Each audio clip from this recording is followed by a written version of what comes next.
Если сделку о покупке квартиры у банкрота отменили, гражданин вправе жить в ней, пока с торгов не вернут уплаченные деньги. Гражданин обратился в Конституционный суд РФ с просьбой признать противоречащими основному закону страны пункт 1 статьи 612 и другие положения закона о несостоятельности, в силу которых сделка, осуществленная должником в течение года до принятия заявления о признании банкротом, может быть признана недействительной, если полученное от другой стороны встречное исполнение обязательства неравноценно. Заявитель пояснил, что его сделку по купле-продаже квартиры у банкротящегося банка признали недействительной.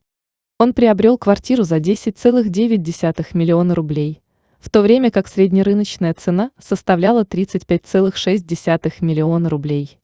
В результате мужчину обязали возвратить недвижимость банку, а банк вернуть сумму полученной оплаты.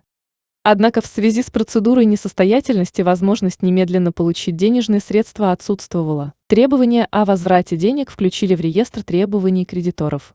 Не получив поддержки в судах, мужчина обратился в КС РФ, указав, что нормы закона от 26 октября 2002 года номер 127 ФЗ, позволяющие изъять у него единственное жилье, нарушают статьи 40 и 46 Конституции РФ. КС РФ поддержал заявителя.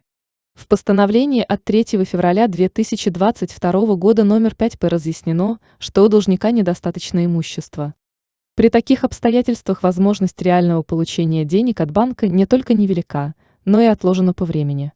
Это может привести к неоплачиваемому изъятию единственной квартиры для включения ее в конкурсную массу. Оспариваемые нормы не дают гарантии реального возврата уплаченных по недействительной сделке сумм лицу, у которого нет другого жилья.